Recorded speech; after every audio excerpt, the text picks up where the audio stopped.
Game over, man. Game over. You're gonna need a bigger potion.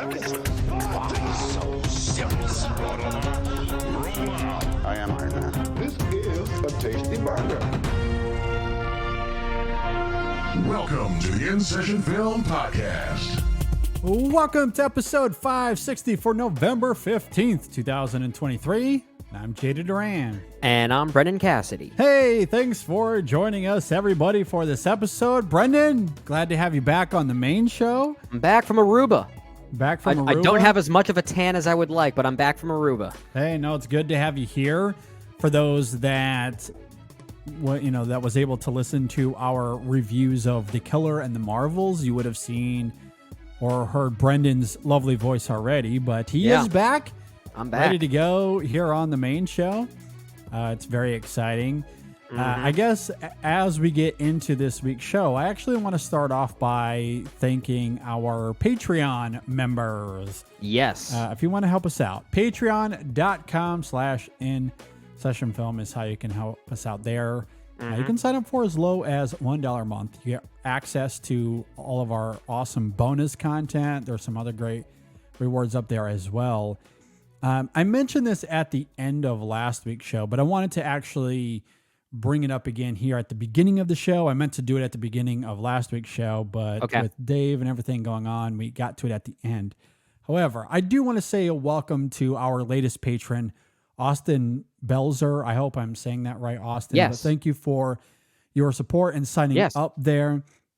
I wanted to make sure I got that out here at the top of the show. Thank you, again, Austin. that's patreon.com/InSessionFilm. I also wanted to denote Patreon here to start because our Patreon episode this week, which by the time this episode is up, it will already be live. You can check it out.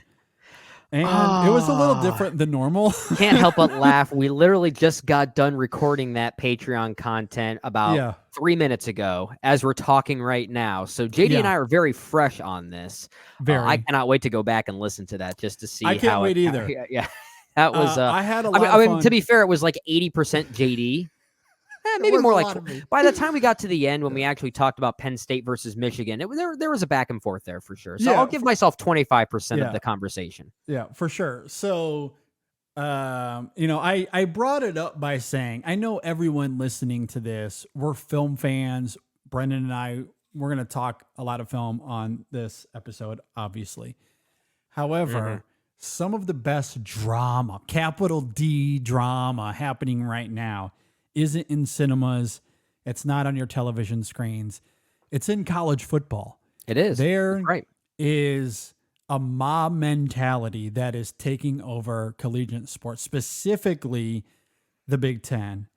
It's straight out of a Martin Scorsese movie. And Brendan and I articulate how it comes out of a Scorsese-esque movie with all of the, let's say, nonsense that is being lofted at the University of Michigan right now. Oh, we got into 600-page manifestos. We got into money laundering for vacuum businesses. Like it was all kinds of fun shenanigans that we were talking about. We're talking about no evidence, and yet there's suspensions being handed out. So all kinds of interesting capital D drama.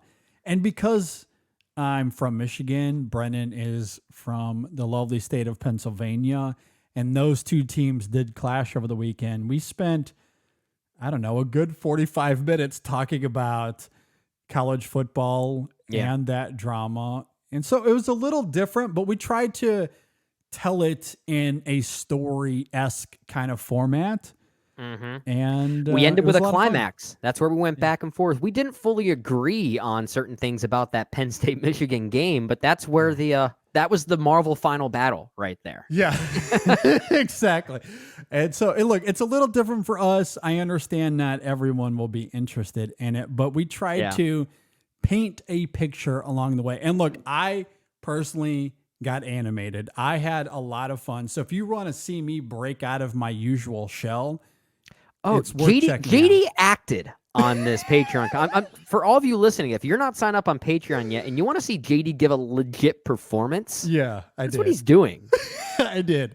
Yeah, I was having a little bit of fun. So again, patreon.com/InSession Film. You can sign up as low as $1 a month and you can check out all of that there. So definitely urge people to go and check out that episode. It is up right now. All right. As we transition into this episode, Brendan and I went back and forth on what we really wanted to talk about. I had thrown out the idea of maybe doing something Hunger Games related because in just a few days, the Hunger Games spinoff is coming to theaters. However, there was an article on Variety where they ranked all of the Marvel characters. Just the 40. That's the top 40. The top 40 Marvel characters. And when they say Marvel characters, they're including the Marvel Cinematic Universe. They're including anything that was distributed by Sony, which also includes the Sam Raimi Spider-Man films, for instance. Like Blade was in there, the Wesley Snipes film. Then some of the Disney Plus content was in there. Even the Spider-Verse movies were acknowledged. So it was basically cinematic Marvel. Anything that was MCU or in association with Marvel. Yeah. So using that as inspiration, Brendan and I are going to also rank our top 40. No, I'm just kidding. We're going probably could. We could. We're going to talk about our top 5 Marvel characters. And similarly to Variety, we're going to expand beyond the MCU, especially because it is appropriate for those that watched the Marvels. If you saw the mid-credits scene, I guess spoiler alert, if you haven't seen the Marvels yet, maybe you can fast forward here a few seconds. But in the mid-credit scene for the Marvels, we get to see Kelsey Grammer's Hank McCoy, Beast character from the Fox X-Men films, which suggests that very soon, especially with Deadpool 3 coming out next year, which we know will include the Wolverine and other classic, if you want to call it that, X-Men characters from the Fox Studio system from 20 years ago. They'll all make cameos. So we know that they're coming soon. Yeah. And of course, we've already seen previous Spider-Man, Sony's Spider-Man in the MCU as well. So we're going to expand beyond just the conventional MCU for our top 5 as well. Since it's all colliding together anyway here very shortly. Indeed. So we're going to do that. And it's also interesting as well because this year generally has been a fun 10-year reunion reflection of sorts for me. We celebrated our 10th anniversary back in January. Right. And throughout the year, it's been fun for me to go back, and I do this every week. I go back and look at what came out this week in 2013 and have a moment kind of reflecting on that. And, this week we got Nebraska, for example, and it was fun to go back and of course think about that movie. Alexander Payne film coming out almost around the same time. It's interesting. Next weekend in 2013 was Hunger Games Catching Fire. Interesting how that worked out. You would think they planned this. It's almost like they planned it. Yeah, absolutely.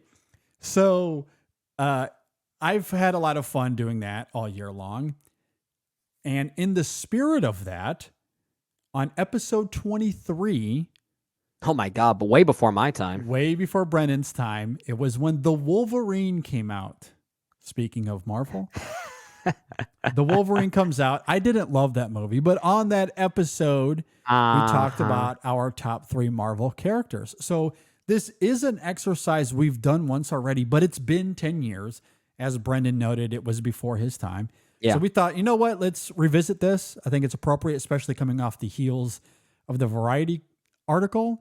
Yep. And I think it's all very appropriate. So. And can I just say, The Wolverine, that movie, underrated. Disagree, but that's there are some days I like it more than Logan. Okay, I definitely disagree with that. Before we get to that, though, a couple of things here up front. One, we finally got a deal between SAG and the AMPTP. Yep. Brendan, what do you think about this little deal they made? Well, we talked a little bit about the writer's side already, so let's talk about SAG now. 118 days later. Yeah. Now, what we might do we want to get into some of the specifics on what this deal includes? I guess we can. We don't have to get to maybe every single little numerical detail, but I think it's worth at least acknowledging the generalities of what this deal includes, because sure. I did have a laugh at myself when I started reading through this. So it includes minimum compensation increases, which is great. I think it's a 7% wage increase effective immediately, followed by a 4% increase in July of 2024, and then a 3.5% increase in July of 2025. And then there's also an immediate 11% increase for background actors and stand-ins and photo doubles, with that same 4 and 3.5% increase respectively applied to them as well. So that's great. That the deal also includes streaming bonuses, where actors will earn payment along with residuals if they work on streaming projects. There's a success metric formula that's apparently applied to how that works, which I don't understand, but I know that it apparently exists. And there's also I didn't read as part of the deal. Are those metrics going to be available publicly? Well, this gets into something else, but maybe this is what applies to this next portion of the deal, because apparently it also includes disclosure of viewer stats. Oh, okay, there you go. Okay. Yeah. So streaming platforms and producers are required to disclose number of hours of content that are streamed in, I think, the United States and Canada specifically for each quarter, which is to help actors determine if they're being fairly compensated for those success payments. Of course, then we also have limits on artificial intelligence. That's kind of the big one, needing to obtain consent from actors to create or use their digital replicas. And there's also minimum number of background actors that can be used, relocation bonuses. There's probably a few things also within the deal that I haven't mentioned, but those are the high-level attributes of what this deal includes. And even President Fran Drescher has said, this is a good deal. This is a good deal. Yeah. Here's why I think it's just ridiculous. Why do these things even need to be requested in the first place? Because the studios, how many times we got to say this, Brennan? The studios are mustache twirling villains. Oh, they're one-dimensional. They're one-dimensional. They're one-dimensional. I just have to laugh at that, because when I read some of those things, I'm like, why isn't this like inherently baked into this profession already? It's ridiculous when you say it that way, because yes, if it was up to these studio executives, they would have all of these workers do their work for free. They don't want to pay them anything. Yeah. But even on the side of like residuals, when it comes to streaming platforms, and again, I don't know how every act has worked over the years as far as how residuals were paid out historically with regard to, let's say, cable television or rentals at video stores or physical media purchases. But as far as I understand, in all of those cases, there were monetary residuals tied to those contracts for everything that was aired on television, for instance. Yeah. Now, of course, they might be, pennies to the cent, but those pennies obviously add up. Yes, they do. Why should streaming platforms be any different? Like that's where it just like, why isn't this baked into the business already? Yeah, I agree. It should be baked into the core of the business, but it's not, because executives are cartoons. They're literally cartoons. The fact of that, they also just, this is not to say I'm giving them the benefit of the doubt, because I'm not. In fact, I'm probably just criticizing them even more for their ignorance. They clearly just dropped the ball on what streaming platforms meant and how, and it never fully adapted or even replaced the existing structure that it was replacing, right?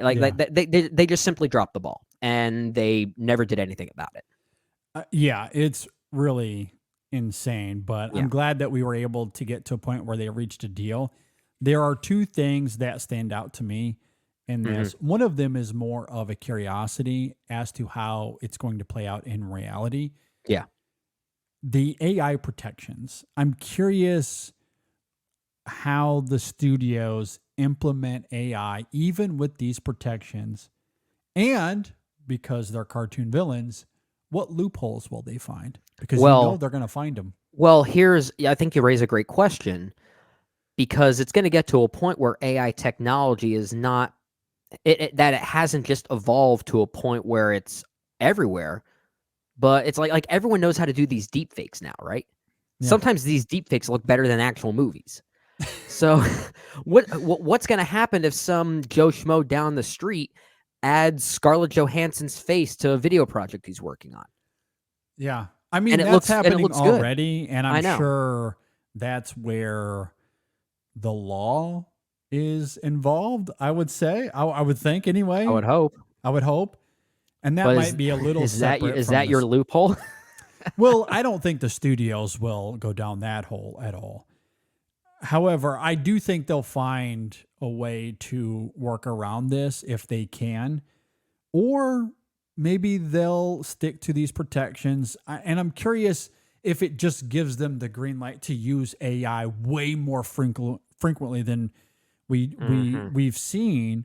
Yeah. And that I'm trepidatious of, because I don't think they need to be using AI a whole lot anyway. Yeah. But I'm curious, I guess it depends on the context in which it's used, because there are places where it's going to be perfectly fine. I mean, they've already been using it to some degree already. Yeah. And if it's utilized properly, I don't have an issue. I'm really more concerned if, again, because they're cartoon villains, where are they going to step over these protections? Mm-hmm. However, that leads me to this last point that I think is maybe the most important factor in all of this. Okay. And this kind of circles back to the whole sports thing. We didn't get into this on Patreon. However, as much as I enjoy watching college football, I'm also a big NHL guy. Yeah. And the NHL has been operating, because of COVID, they've been operating under a hard salary cap these last 4 or 5 years. And teams have really struggled to negotiate contracts that work well for the team under this cap. Mm-hmm. And I think that symbolically tethers itself well to this situation, in the sense that the studios, while there's no dedicated number, there's no dedicated cap like there is in the NHL, but these studios clearly have a threshold that they don't want to cross over. Yeah. And that might change over the next few years as, cinemas continue to evolve, streaming numbers, whatever the financials, however all of that evolves over the next few years. So my point in that is to say, I think the best thing about this deal is that it's only 3 years. To me, that is crucial here. Yeah, that's a good point. I think so much is going to evolve. Because the technology is rapidly increasing, that to have a long-term 8, 9, 10-year deal, it's going to be obsolete before it even hits its halfway point. Absolutely. I think it would have hurt the actors in the long run. And I think keeping this as a short-term deal is going to be important for the actors, that in 3 years they can come to the table again when the technology is continuing to increase, when the money is likely continuing to increase, and they can stay with those advances. Yep. So keeping this at a short-term deal, I think, is a win for SAG here. I think that's a really, really good point, because we're at a point now where people are noticing not just the evolution of technology, but the fact that it's evolving more quickly than ever before. And we don't want to find the actors in a similar case before they even have a chance to finish a deal that they've just signed. Yeah, exactly. And that's going to be the worst part of all of it. Absolutely. And I'm sure there are protections, or there are certain things that they weren't able to get this time around that they're going to work for on the next contract. Yeah. And this gives them a couple of years to kind of, figure out what that is going to be, given the advancement of all this technology. So, yep, exactly. But I'm happy that we're back. It's sad that Dune still had to move. We could have had Dune still, but it is. Yeah. We're still getting enough good movies, though. I'm still excited for the rest of the year. Even if Dune or no Dune, we're still going to see Dune Part 2 at some point. So at least it's not like they scrapped the movie like they did at Warner Brothers. Well, I was going to say, speaking of cartoon villains, let's talk about Coyote versus Acme. And Warner Brothers scrapping this movie once again for, you guessed tax it, write-off. Tax write-offs. Unbelievable. That Stephen Price tweet that went super viral, I thought was incredible. Mm-hmm. I love Stephen Price. I think he's a little underrated. I know he won the Oscar for Gravity, but it's a great score. But he's done a lot of good ones, though. He's done a bunch of great scores that I've really loved, and that seemed so promising. Like, I love that clip that he shared, and as many others have pointed out, you have countless others that worked so hard on that film for several years that to just throw it away as a write-off, like, you're not even going to throw it to streaming. You could have at least put it on Max. You own that. That's yours. You could have at least put it there. Yeah, what are we doing? If you're afraid of the marketing fees to put it out there, just send out a tweet saying, "Hey, we have a new movie. It's on Max." Yeah, look, it doesn't cut. You already have a person on staff to do social media, and I'm sure you have someone already on staff that does graphic design. You already have. Yeah, you're already paying them. Just send them an email and say, "Do this." Make a poster, throw out a tweet. Like, it's not, at least that's something. At least it would be available on Max. Yeah. But it is unfortunate. It's like imagine like if I were with my band recording a new album, which we just did. We have one coming out next month. I'll come out and say that. And all of a sudden, like, let's say if we were signed by someone and they listen to it and say, "Hey, it's pretty good, but you know what? We're not going to release it." It's like we spent over a year on it. Now, thankfully we live in a day and age where like indie bands are basically what drives the music business nowadays. Like all these bands and artists, they do it all themselves, but you can't really do that in the film world. It's not the same thing. If we record this episode and that lovely, awesome, fun Patreon content we just did, and Brendan doesn't release it, I'm going to be furious. Thank God it's not up to me. Thank God it's not up to Brendan. If I don't release it, I'm going to be so mad at myself. Actually, I'll be mad because then I stayed up for 3 more hours. I could have been in bed. I know. But all joking aside, yes, I would be furious. I understand the director's frustration, everyone's frustration. I mean, it's a job. It's a job. Yeah. Now, if there is a light at the end of the tunnel here, the movie Coyote versus Acme is apparently going up for bid for other studios to try and snag. Yes, but it comes with an asterisk, because the only reason why that Warner Brothers is doing that is because the media world went after them for it. Yeah, we had to bully them. Yeah, they were attacked into it. So they lost the fight, thankfully, but what would have happened if no one said anything? Well, if the Big Ten has taught us anything, it's that you can be bullied. We know that. True.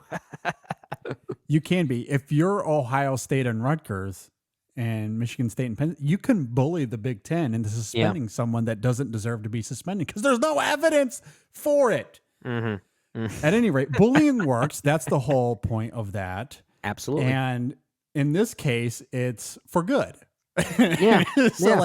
Like we bullied Warner Brothers into putting it up for sale. But we kind of bullied the bully.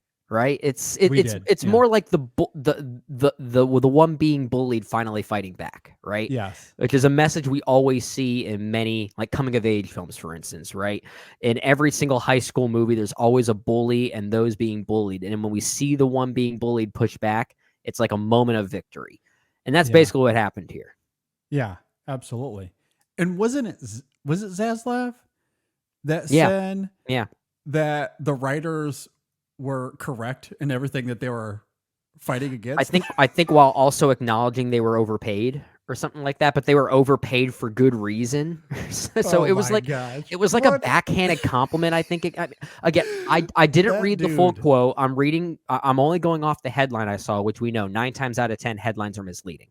But I whatever he said, if that is a paraphrasing of what he said, then there's a lot of funny irony in that. Are we certain that's a real guy? There's no way. I think he's AI.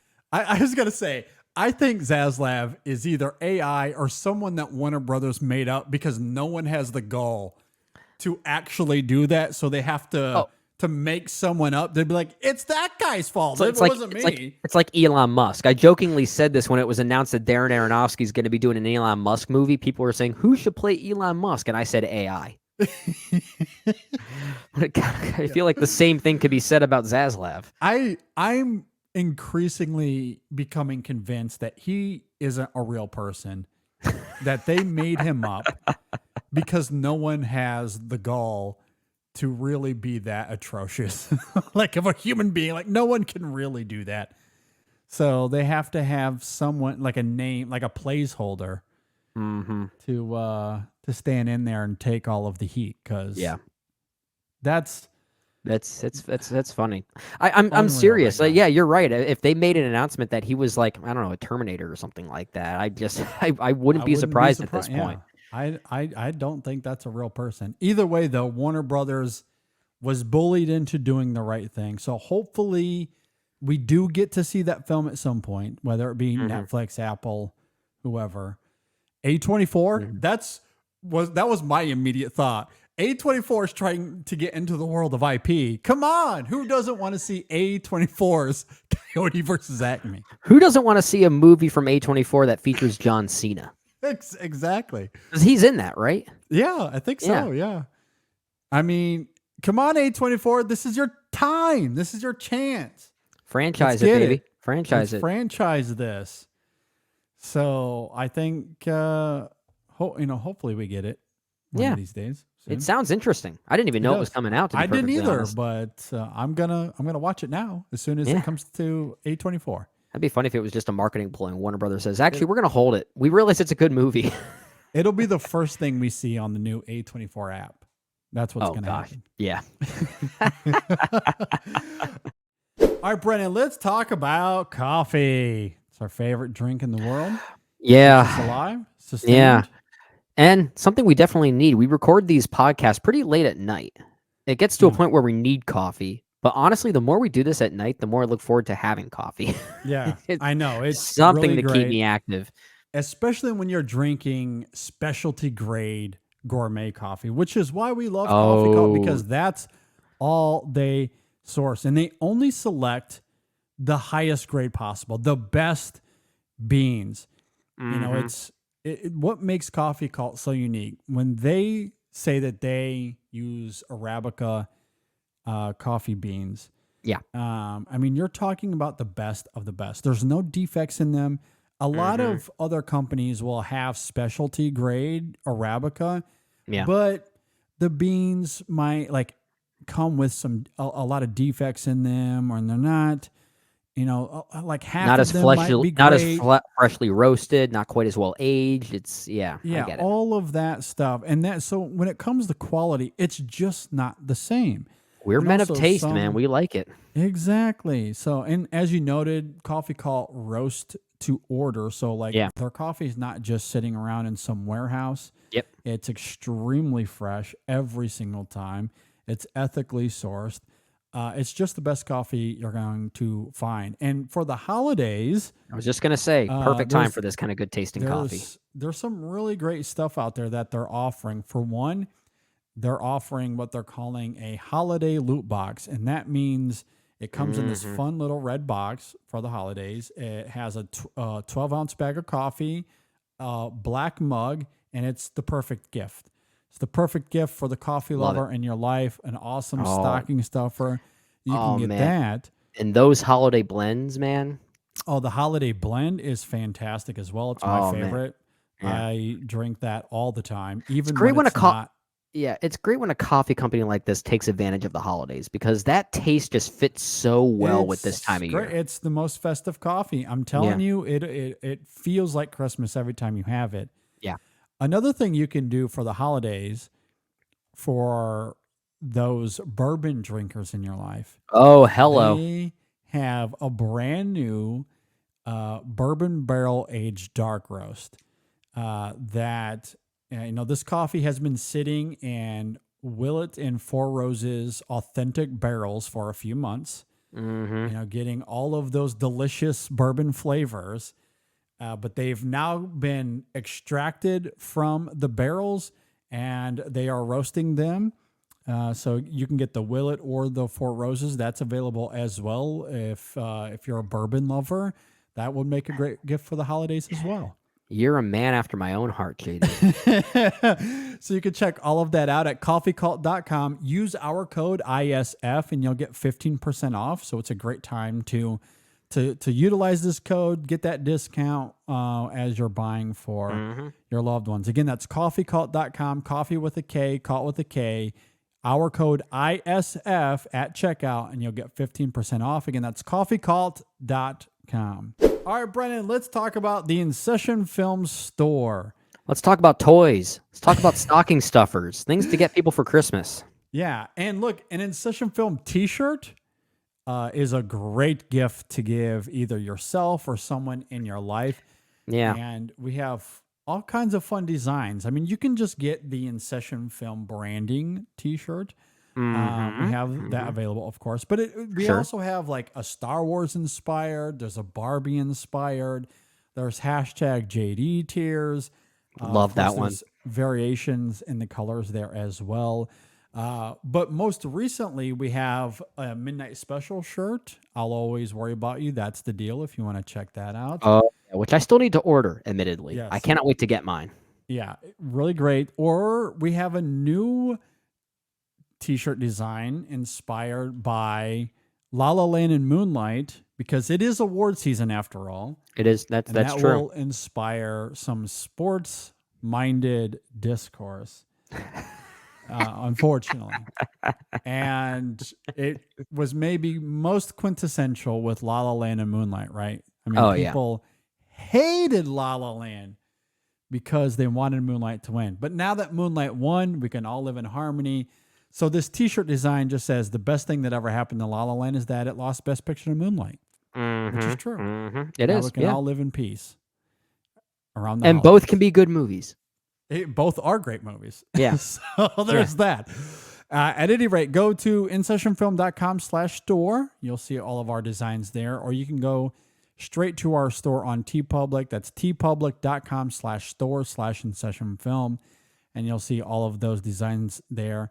And to Brennan's point, it's not just t-shirts. You can get hoodies. You can get long sleeve shirts. You can get wall art. You can get pillows, pins, stickers, magnets, mugs, all kinds of fun things. Ties. Yeah, In fact, I was half expecting you to wear an InSession Film tie at my wedding, and the fact that you didn't, I almost kicked you out. I know. I really do need to get one of those. Yeah, I think we all do. But at any rate, all of that is available there. Go check it out. InSessionFilm.com/store. Get your gift for the holidays. Okay, let's transition and talk about Marvel. Let's get into our top 5 Marvel characters. Okay. And this is an exercise we did on episode 23 a long time ago. So I'm really excited to do this 10 years later.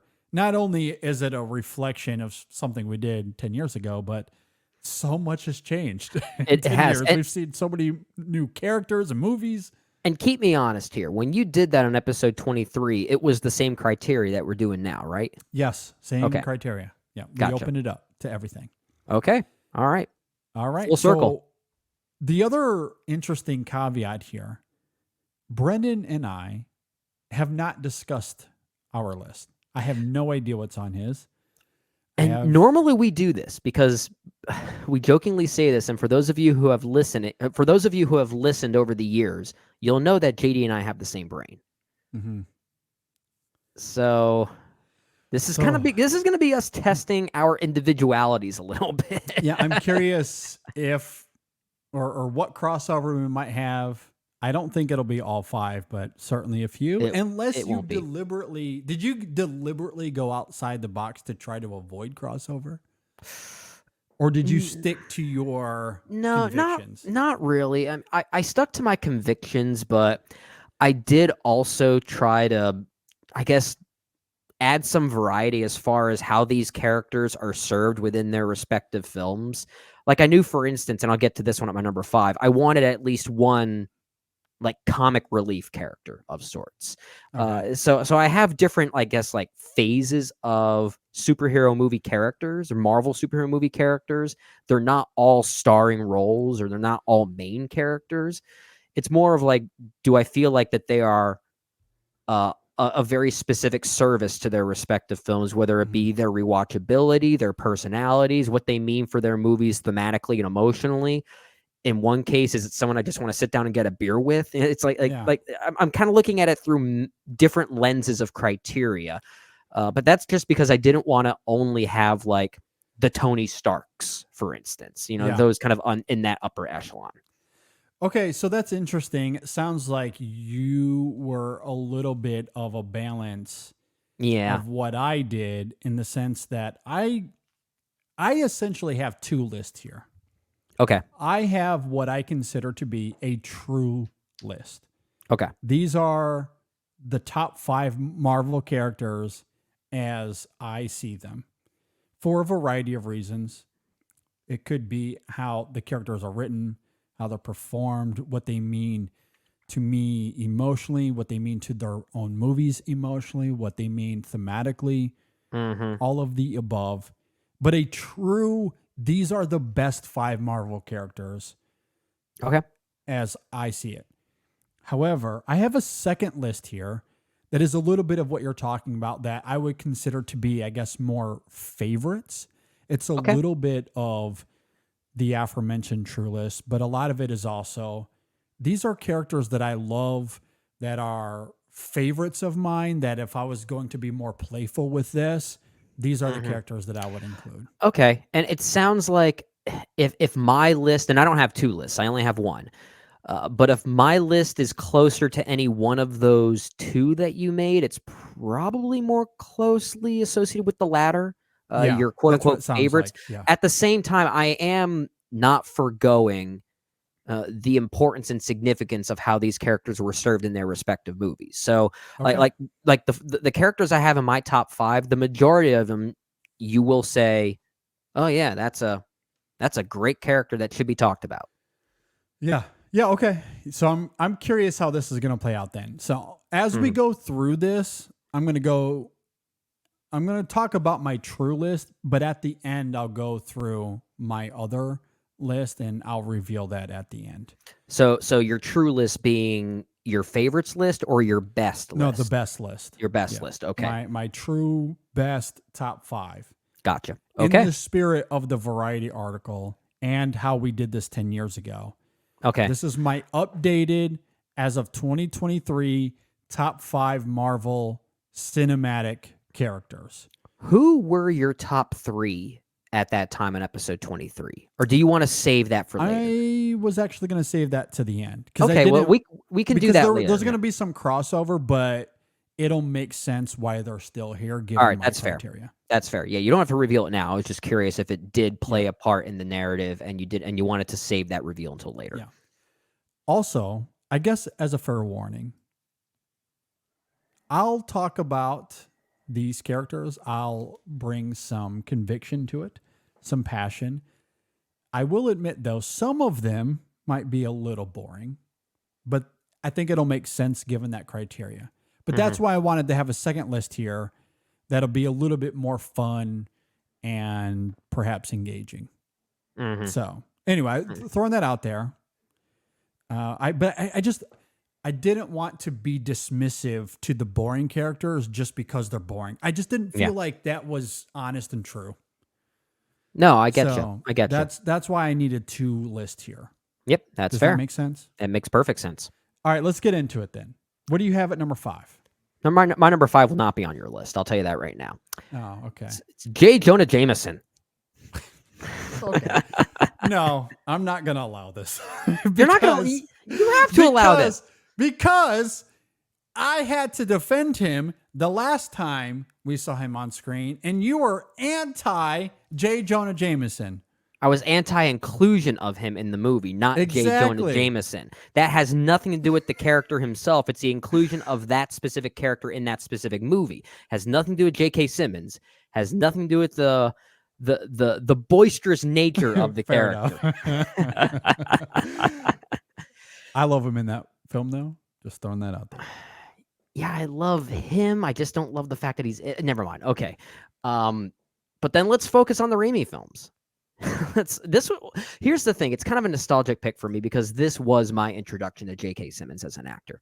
And I've always I think it was for many of us around our age, if I'm not mistaken. I mean, he obviously has a history as a great actor, but my introduction to who this guy was in Spider-Man. So I always thought that was his actual hair until I realized he's actually bald. It was kind of a weird awakening for me. I think the second thing I really saw him in that I associated him as him was Juno. And then I was like, wow, this guy's a very versatile actor. But it's hard for an actor to pull off a wondrous punchline with every line of dialogue. Sometimes not even a line of dialogue. Sometimes it's just a gesture. And say what you will about Spider-Man 3, but some of his gestures, him popping pills, for instance, without saying a single word, it's funny. It is absolutely funny. So this is kind of my pick for the character that I find the most rewatchable. And the thing about movies like this is their rewatchability. That is something we either criticize or praise them for. That is a characteristic that makes them great movies, is that they are very rewatchable. The great ones are. So what aspects do we want to focus on that lend to that rewatchability? J. Jonah Jameson is at the top of that list for me. And he's a huge part of it. No, I love this character. He's one of the best things of the Sam Raimi films for sure. Yeah. And I mean, it's such a blistering, hilarious, memorable performance that is straight out of the comics. I very much do agree with you. And I loved both iterations of him. I'm sorry. I love him in the MCU as much as I loved him in the Raimi films as well. I mean, it's essentially the same character, which is kind of the point of why they brought him back to the MCU, given where the MCU is going right now. But yeah, I mean, it's an incredible character. Laugh out loud, funny. Gotta love it. I trust my barber. My number 5, again. Yeah, exactly. Yeah, and you can quote him all day long. That's the thing. He's most quotable. Very quotable. For my number 5, this is going to be conventional on its face, but it's worth talking about. So stick with me. Number 5, I'm going with Tony Stark. Okay. Now, I want to begin here. The reason that I think he should be on this list is maybe for the simple fact that when Downey Jr. took over that character, Iron Man was a B-list Marvel character. Sure. He was memorable for some, for a lot of us that grew up reading the comics, but he wasn't an X-Men. He wasn't Spider-Man. There were other characters that if you had the choice or if your friends had the choice, he wasn't going to be in your top 5. Mm-hmm. If he was on the playground and you were picking a basketball team, look, he's not going to make the cut. Okay. Right. He's just not. Yeah, that's fair. Not. But, memorable enough character. And here comes Downey Jr. and Kevin Feige. And they said, look, we don't have access to Wolverine. We don't have access to Spider-Man. The only thing we have is Tony Stark. So let's take him and we will reinvent the character. And they did. They reinvented the character that now there's an argument to be made that he's the most popular Marvel character. He's kind of the mascot for the MCU. He is the mascot of the MCU. He's the MCU's Totoro. Absolutely. He really is. And Downey Jr. encapsulated that character immaculately in his performance. As much as I love him as an actor, it was really great to see him in Oppenheimer earlier this year as a reminder that he is genuinely very good as an actor. But we've seen him primarily as Tony Stark the last 10, 12 years. Yeah. And I think maybe it's hard to forget the nuances of Downey Jr. when he's doing the same character over and over and over again. But I think maybe it's a testament to just how good and seamless it is. That every time he portrayed that character, it was he embodied Tony Stark. He is Tony Stark to many people, and that I think is enough of a reason for him to be on this list. But I also think about him in those movies, how he helped transform the MCU by turning Tony Stark from this egotistical maniac into someone that we really wanted to root for. That by the time you get to Civil War and you see the emotion in him as his anger and grief and rage really come to the surface there. Yeah. Like that is effective, yes, because of the storytelling, but maybe mostly because of the performance by Downey Jr. and how they had built him up to that point. And then you get to all of the stuff in Infinity War and Endgame and how the character crystallizes there. And I think like the death of Tony Stark is effective, but I think the reason I find it affecting isn't so much the sacrifice itself, although it is poignant. Oh, yeah, yeah. But I think of that moment he has there with Pepper at the end, with Spider-Man. I think about that moment with his daughter and Happy. Yeah. I was trying to think of the character's Yeah, name. yeah, Happy Hogan. Happy Hogan and his daughter. And he mentions a little line about, what do you want to eat? And she says cheeseburgers. That's the line that gutted me. Oh, yeah. Like it's like that little stuff, like those little moments I think are great in the aftermath of Endgame. And the reason that hurts so much is because we loved the character so much previously. Like it's how Downey Jr. became this character and invented these little quirks that we remember in our mind. So when he dies and his daughter mentions cheeseburgers, we're all collectively losing our minds. Like that to me is incredible storytelling. It's incredible performatively. And the MCU had really utilized that character to every single inch. Yeah. So like as conventional of a pick this is, I just can't imagine a top 5 now in 2023 without him. Well, I almost included him for 2 reasons. Now, I'll admit, he's probably my number 6. So the reason why he didn't quite make my list is really just because I have a weird connection to these other ones I want to talk about. Plus, at the same time, we sometimes have this certain synergy, JD, where I know there's a character you're most likely going to pick, so I won't have that person just so you can have the floor with that one. And I'm kind of glad we did to have some more variety here, but I almost did include him because Iron Man was the comic I was most drawn to as a child.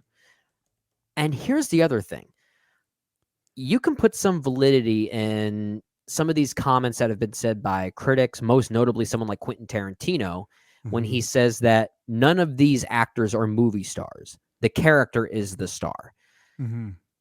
There is some validity in that, but it does not apply to Iron Man because this is a movie star performance in that first Iron Man. That is the rebirth, literally, of a movie star.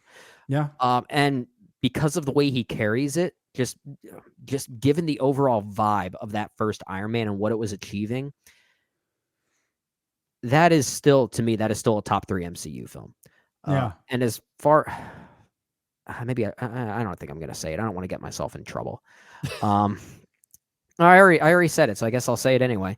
That movie came out in 2008. Another superhero movie came out that same year, and I think I like Iron Man more than The Dark Knight. Wow.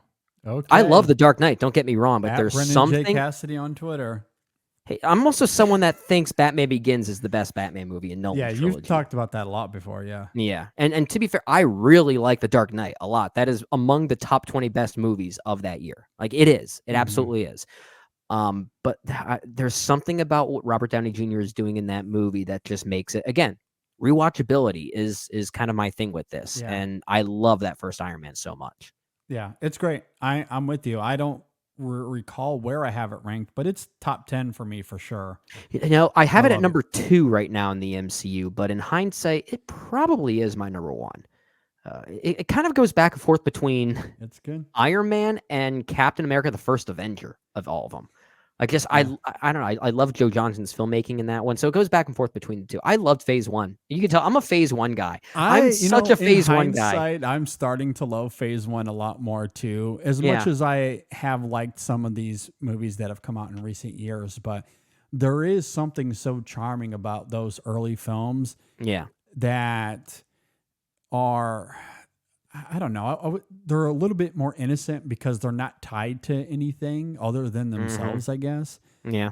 Because I also I think that first Thor movie is one of that's my favorite best. Thor movie. That's my favorite Thor movie. Yeah. It's so freaking good. So I mean, I don't know, there's something so endearing about Phase 1 and it crystallizes. And the Avengers is a lot of fun, man, and it's really great. And I'll still go to bat for the most part for the Incredible Hulk. I think it's not that bad of a film. I will definitely go to bat for that film. I think it's much better than its reputation. Yeah, the only one I won't defend is Iron Man 2. I think that is a legitimately bad movie. So that's the one misstep in Phase 1, but it's kind of like a bridge for Phase 1 to start to start introducing what the MCU would become. So the movie is literally a bridge. In that sense, I can accept it as it is, but not necessarily as a movie. I agree. All right, what do you got at number 4? My number 4 is Nebula. I like this choice. Yeah. This is the most surprising one for me, primarily because I think she has the most kind of cryptic or surprising arc of the MCU. Especially when she's first introduced as what merely feels like a henchwoman, right? Yeah. In that first Guardians of the Galaxy from 2014, I think that's when that came out. But she has minor appearances here and there, and this is what I love about Karen Gillan as an actress. She has such an electricity to the way that she simply looks at the camera and kind of pulls you in. She's kind of hypnotic in a certain way. But she'll be in a movie, in one of these Marvel movies, for maybe 5 minutes. And there's more to her character that gets revealed that you didn't know about before. And that's where I think this is very interesting. Now, of course, it's primarily, I guess, even further defined when you get to something like Infinity War and her, her dynamic with her quote unquote father, Thanos, and how that affected her relationship with her sister, which I actually think is very nicely explored in Guardians Volume 2. So I don't know. There's something very surprising about the way that it's almost as if it's almost kind of like the Boba Fett of this franchise, except Marvel Studios did it right instead of just killing off the character. What starts off as just a mere hench person, they're like, oh, this could be a fan favorite. Let's really adapt this character right and give her a proper arc. And the way that she crystallizes in Guardians Volume 3, that she's actually my favorite part of Guardians Volume 3. In some ways, I kind of wish it was her movie more than Rocket's, if I'm being perfectly honest. Debatable, but I love the way that her arc crystallizes because it's one that is so well earned. Nebula is kind of the secret dark horse of the franchise for me. And I think she's really quite clever in how it's handled. I will say I do love that pick. She's not on my top 5 here, but I have grown to love that character as well. And you make a great point. It's fascinating how wonderful of a surprise it is because when we first meet her, it does feel as if she's really just a mechanism for the growth of her sister or for Thanos, really. And because she's also one of those characters, not that when we're introduced to any of the Guardians, we're familiar with them. Most of the public wasn't. Right. But it's similar, but even more so, like what we were talking about with Iron Man, that it's a low-level character that nobody really recognizes. Yeah, and so you can you have free reign. Marvel Studios had free reign to really take advantage of that character as they wanted. Exactly, and she grew to become one of the more fascinating characters. And it's interesting the relationships that she forms because it's not just her sister, but you think about some of the dynamic with a Rocket or with Tony Stark. Even is that at the beginning of Endgame. Yes. Is it? Or is that? Yeah, that's Endgame. Yeah, I think so. Like, just really interesting, the relationships that she forms, this desire to belong that is in the performance. And it's such an incredible performance, right? Because it's very inhuman. Like, it's robotic almost. Yet she's able to evoke not just anger, but again, this sense of wanting to belong, the sense of wanting to be a part of something, and she's the Haley Joel Osment of the Marvel Cinematic Universe. She really is in a lot of ways.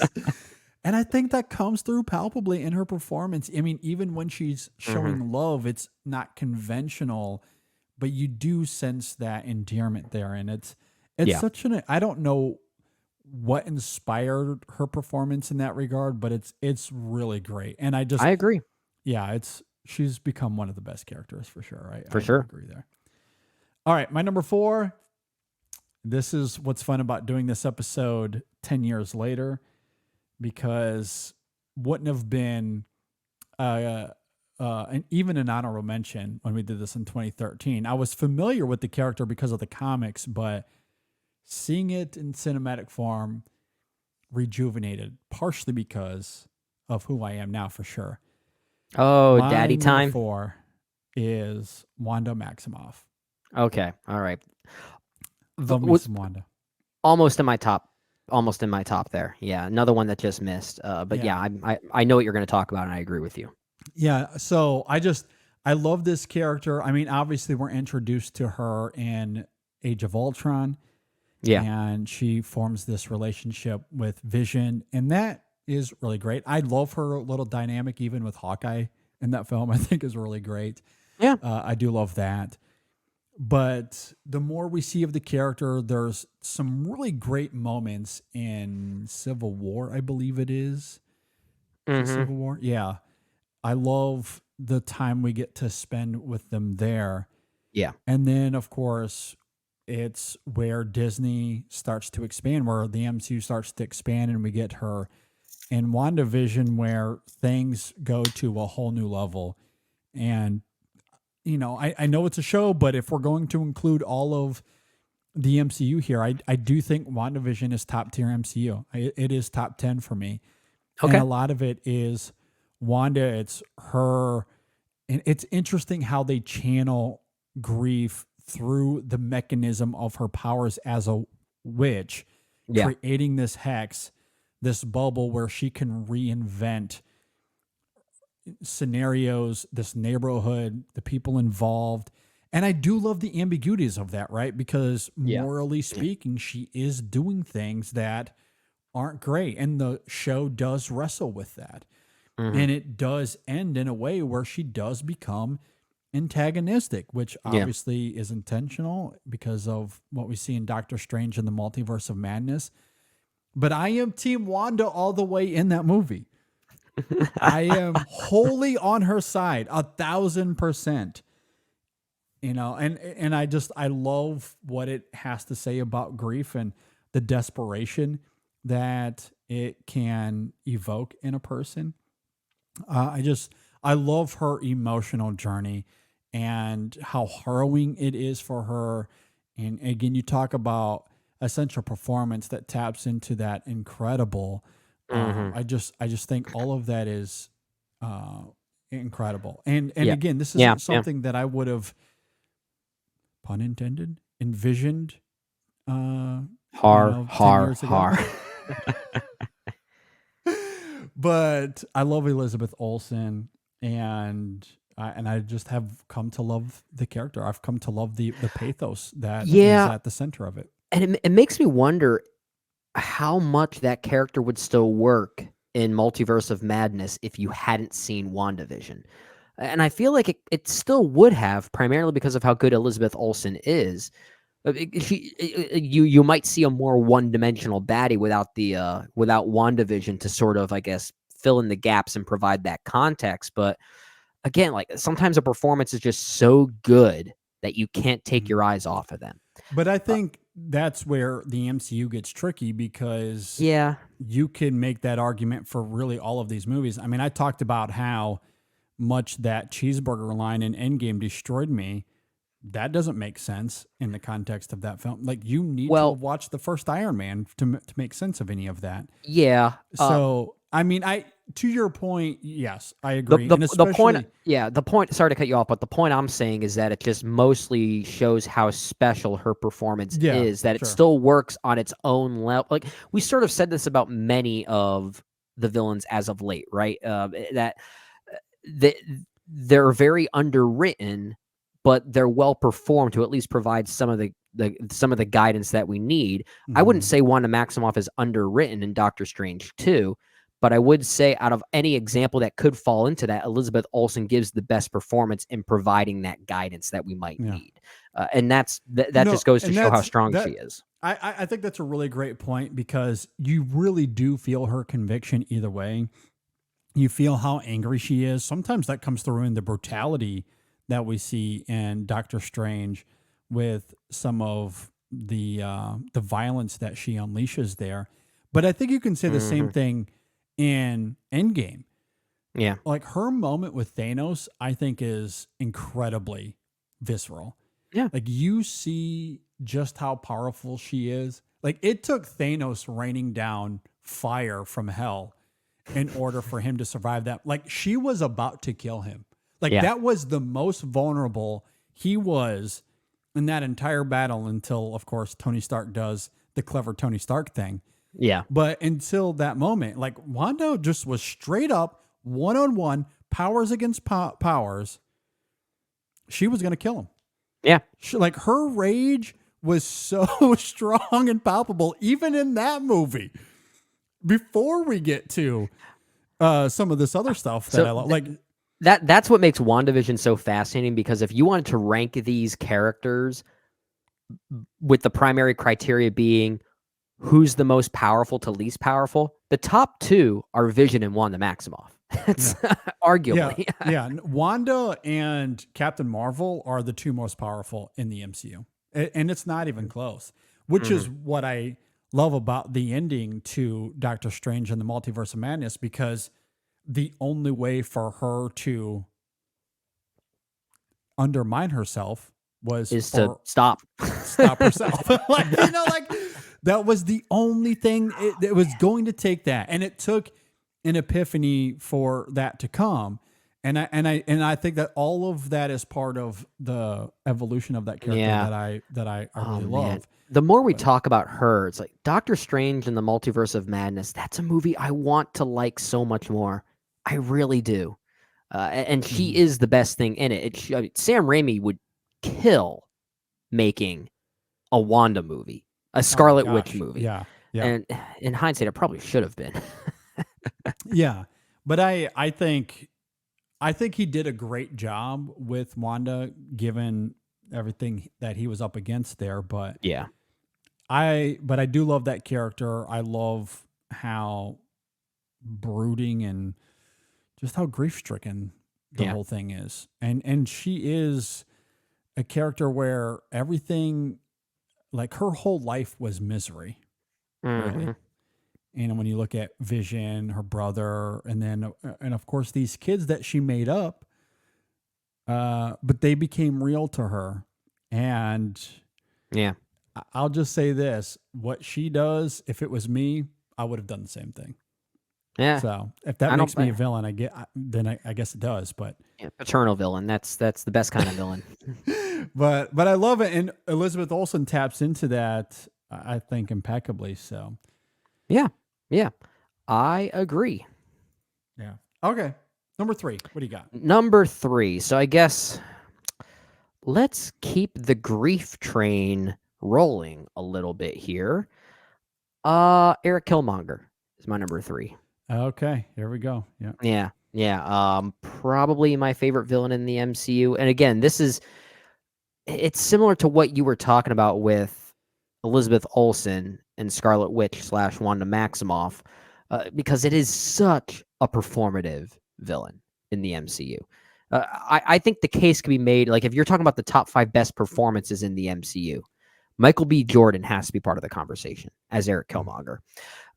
And, talking about his character of Killmonger being such a grief-stricken character, it's kind of interesting that it's basically a representation of cultural grief, societal grief, the feeling of feeling the thing about being undervalued and having your culture stripped away from you, and the hypocrisy of where you came from, the way Michael B. Jordan portrays those societal issues is. It's not something you see all that often in an MCU film, at least as of late, right? Sure. And to be fair, I really like that first Black Panther. I think it does have some issues. I think it does fall prey to the Marvel formula when it gets to that final battle. I actually think the final battle at the end is not very good at all, at least from an action standpoint. I think it's very poorly staged. But when it's functioning as characters in a room talking, especially when Killmonger is involved, you cannot look away from the screen.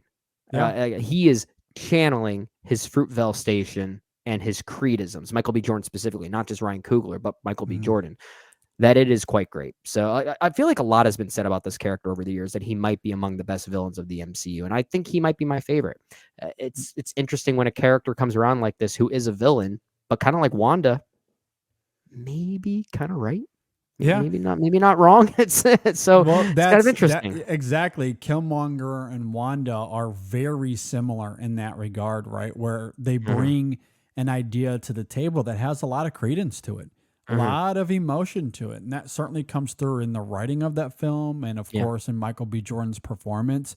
But yeah, the reflection of Killmonger and what he's after, he really isn't wrong. You can argue that what he's saying is the truth. However, it's like, as is the case for a lot of these characters, it's the means in which he goes about it.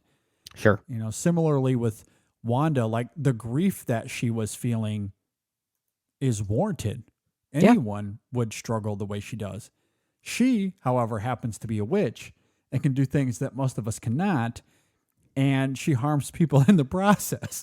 Yeah. And so, there's a problem with that. And Killmonger is a lot of the same way. Like the means in which he goes about getting power, it does leave collateral damage. And that's where, there's a debate between him and, of course, T'Challa.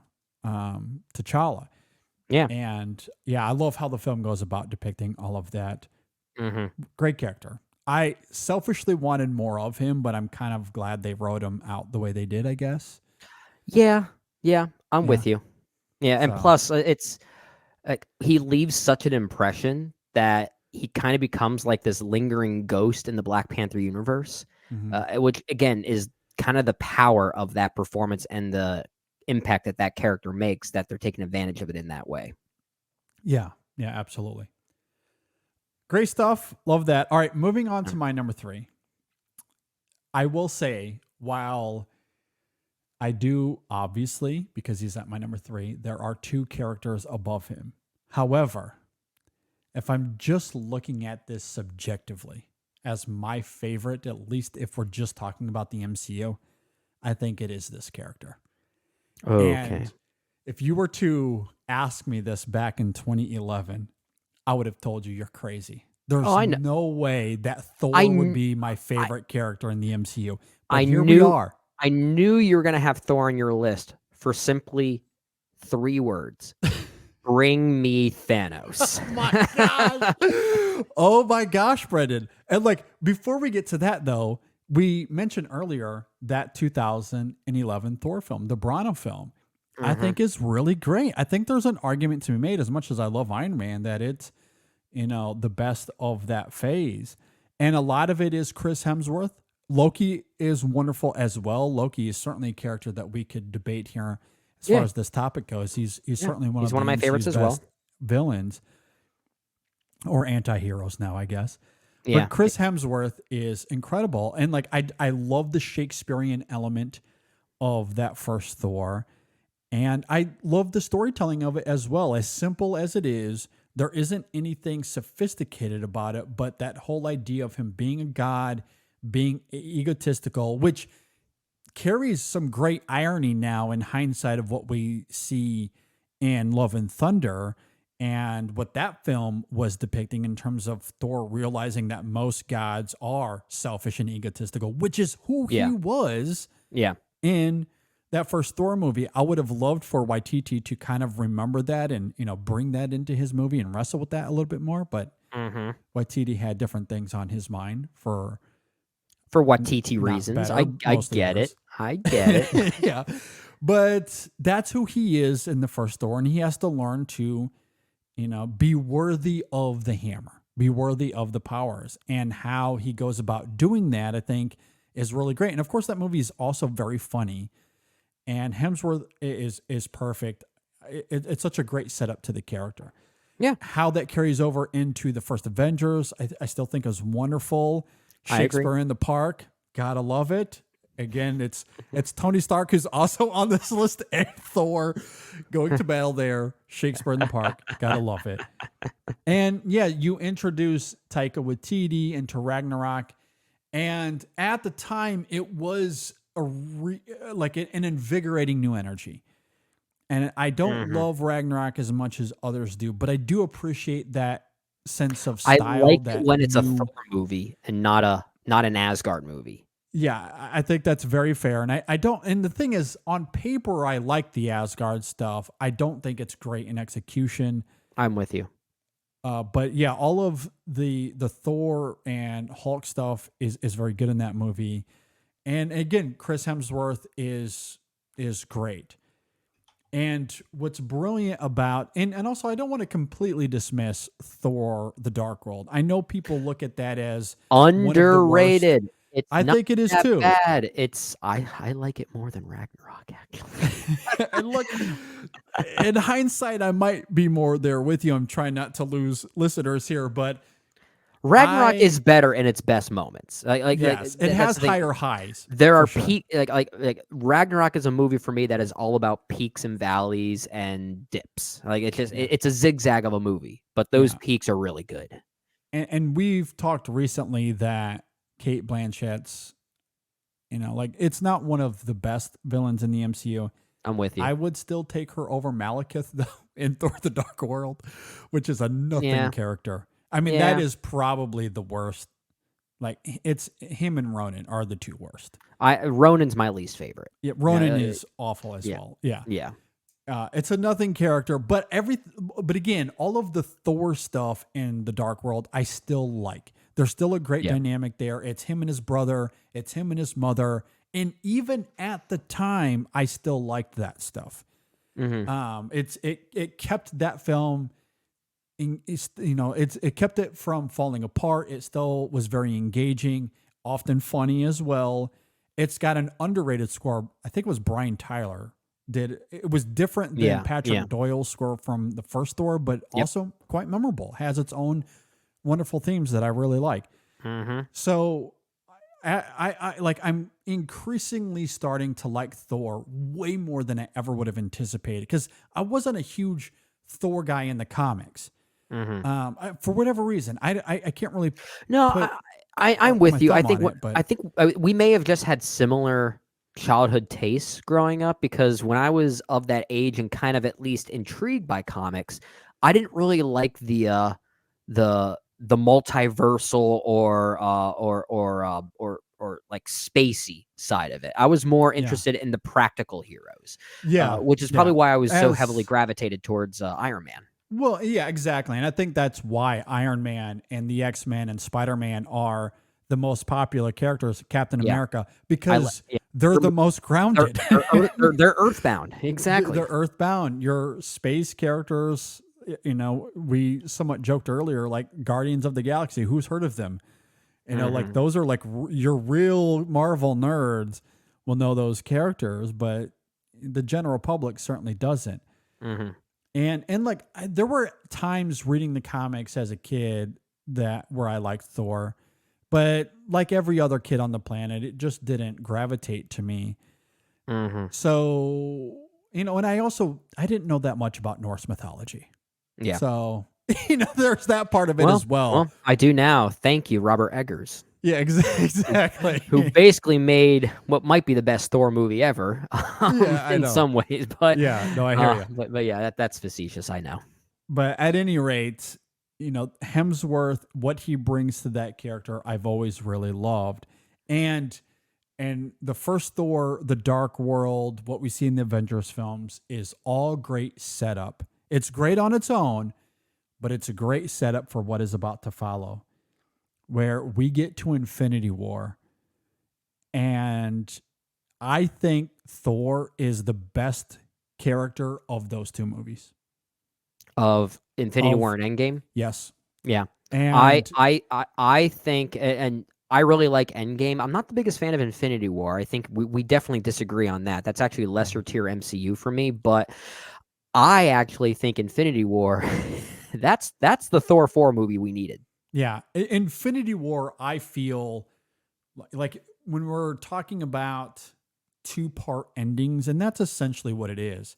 Mm-hmm. Infinity War to me is Deathly Hallows Part 1. It's Mockingjay Part 1. All of these Part 1s tend to be way more fascinating to me because they're driven by emotion and psychology. I agree with that. It's character work. And that's what Infinity War is primarily. It is doing some great character work that has a payoff in Endgame that is much more bombastic in its action and adventure. Endgame makes me appreciate Infinity War more, and I like what Infinity War is going for.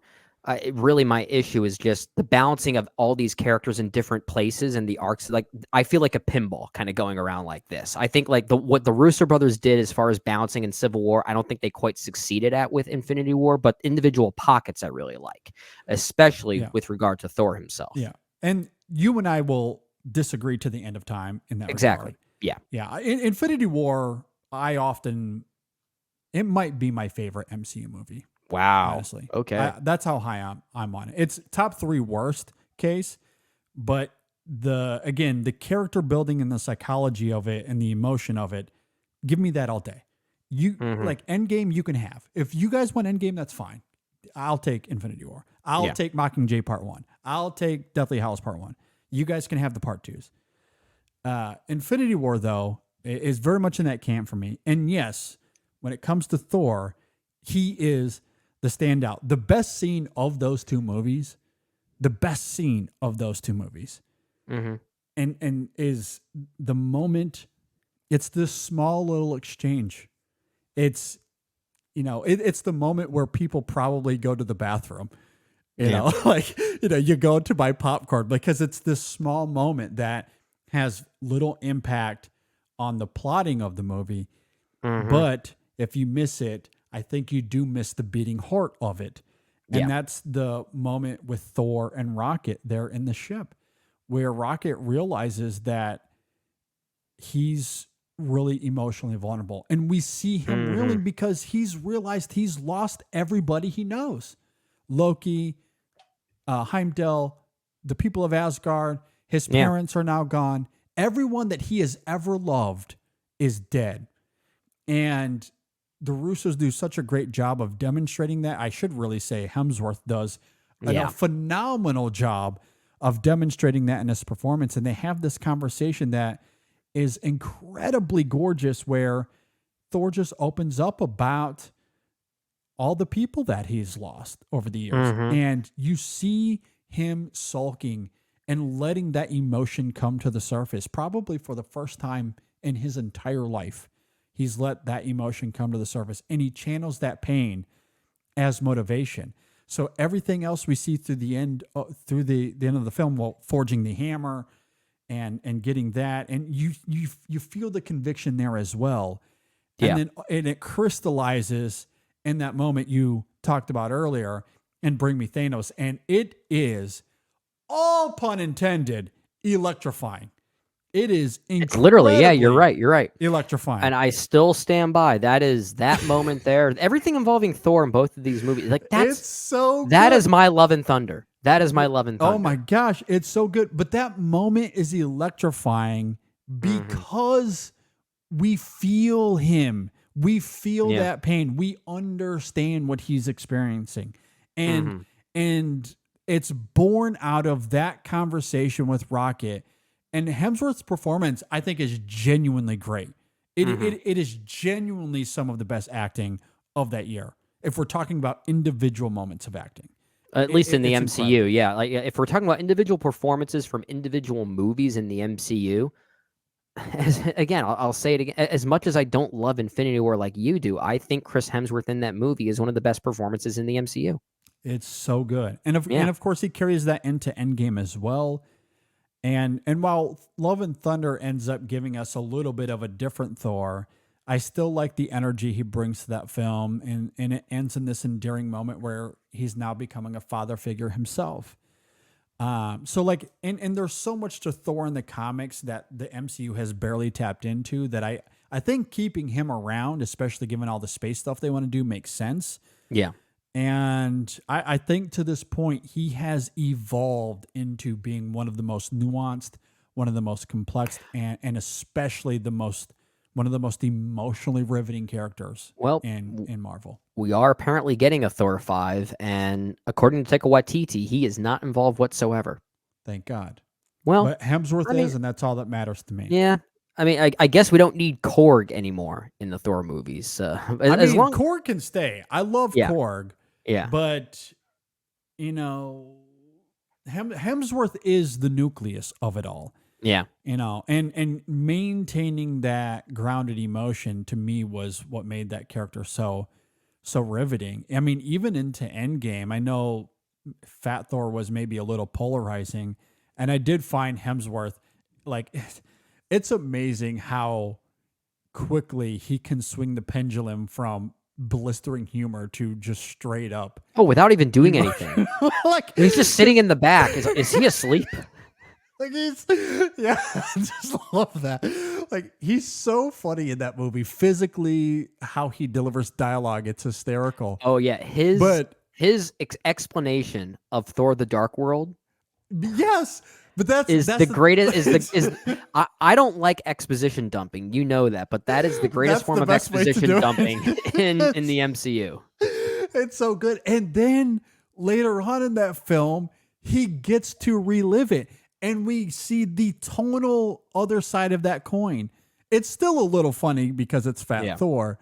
Yeah. But he's somehow able to make it so emotionally complex at the same time. Like getting that moment he has with his mother is so great. And I just and of course it comes back to just how genuine he is in his performance. And I think a lot of these actors are really are committed to what they're doing. Mm-hmm. But the way he's able to just swing between comedy and just blistering emotion is incredible to me. Mm-hmm. And it's so fun to watch. Fun to watch. Yeah, it is. Yeah, it is. He's become my favorite. He is almost included him for those reasons, but he's sort of another character like a Tony Stark where I knew you were going to have him. We're going to talk about him for a while anyway. I'll let you mop the floor with him. I'll let you swing the hammer, so to speak. Absolutely. All right, number 2, what do you got? Otto Octavius. Yeah. I guess we could include Doc Ock as portrayed in No Way Home as well, and I will acknowledge that. But I'm mostly picking him to focus on the way that character was represented in Sam Raimi's Spider-Man 2. He really is one of the big reasons why I think Spider-Man 2 is top 3 greatest superhero movies of all time, among the top 3 greatest superhero movies of all time. Sometimes I think it is the best. It's between that and Batman Returns. Those are my 2 favorites I tend to go to. But Spider-Man 2, what that film is going for emotionally, a lot of it is just driven by the fact that he's not really a villain. Otto Octavius specifically, he's sort of controlled into pursuing his art and his craft in a way that's kind of abusive. Basically, Otto Octavius in this movie is in an abusive relationship with 5 other things, right? 5 other arms, like 5 other people, or whatever you want to refer to them as. And I guess there's kind of this weird relatability I have with the character now as someone that is, I think people who create things can find something to relate to with Otto Octavius. And someone like myself that makes music, like imagine like myself getting to a point where I obsess about what I'm making to the point that I can't put it down and it starts to harm others, right? That's more or less the ethos of Otto Octavius in this movie. He becomes too passionate and some outside force then kind of takes over that doesn't allow him to see reality within that passion, right? within that intelligence that he has. It becomes a literal burden for him. So the fact that this movie treats him like a person and not a supernatural villain, despite the literal acrobatics and the spider walking of him all, like that's all secondary. I often say with Spider-Man 2, you remove all the superhero isms and you still have a very interesting movie. Yeah. And a lot of it is because of Alfred Molina's performance. I mean, there's so many other things that make Spider-Man 2 great, but Alfred Molina is a huge reason why there's such an emotional core to this movie, and he's a big reason for it. So yeah, Otto Octavius is one of my favorite cinematic movie villains of this era, especially with regard to superhero movies. I think he's quite great. No, I love this character as well. He's certainly one of Marvel's best villains, cinematically speaking anyway. I agree with everything you said there. It's compelling, heartbreaking to see how he becomes a victim of his own brilliance. Yeah. How he becomes astray to that, the ironies and some parallels even to Peter Parker in that film is great. And then, it crystallizes in this fascinating way that's distinct that you don't really see all that much. In fact, I think Wanda has a lot to owe to Doc Ock in that regard. And there is Raimi. Yeah, I don't think that's an accident. Really. Yeah, right? the way the relationship between hero and villain, as portrayed in both of those movies you're bringing up, it's kind of like a partnership of sorts, right? And there is a mutual understanding between both of those parties that makes it really compelling. I love it when I see a movie like this where the hero and villain genuinely actually care for each other. Yes. And I find that fascinating. I completely agree. So Doc Ock is a great villain in that regard. What did you think about him in No Way Home? I thought he was underutilized, if I'm being honest. I thought he was good in it, but I guess I wish I would have seen more of him. And I guess that's more of a subjective thing on my part, simply because I love that character so much. Yeah. Especially there's that moment at the end that he has with Tobey Maguire, the whole trying to do better line that harkens back to Spider-Man 2. I thought that was a really touching moment. I'm just sitting there thinking, I wish we got more of that. I wish we got more of that. No, yeah, I hear it. I thought it was good. It was a little MCU'd for sure. Yeah. But I think given what that film was up against and what it was trying to do, I thought it was certainly fine enough. But yeah, in Spider-Man 2 and Raimi's film, it's fantastic. Love that character. Completely agree. All right, for my number 2, I'm actually just going to go ahead and reveal my 2 and 1 because these are conventional and I don't think we have to talk about them too much here. Oh, okay. My number 2 is Wolverine, and this is a pick that solidified itself really after we did this exercise the first time around. Because I think the first X-Men is good. The second X-Men is even better. X3, I'm going to pretend doesn't exist. I know. Okay. Yeah, I hear you. I know what you're going to say. And yes, I agree. I agree with what you're going to say, but it's overall a bad movie. It's the one X-Men movie of those original 3 that has the most interesting ideas on its mind. Oh, I don't disagree with that. Yeah, I know. No, you're right. That's what it just fails to capitalize on those ideas. It's barely functioning as a movie, but yes, it is ambitious in its ideas. I do agree for sure. But I think the Logan of it all is really compelling. However, I don't know if the character would have been on this list if that's all there was. And in 2013, that's all there was, except for the aforementioned The Wolverine, which I do not like at all. I think is mostly a banal experience. It's fine, I guess. I like it. I like it quite a bit. I have no inclination to go back and watch that movie ever.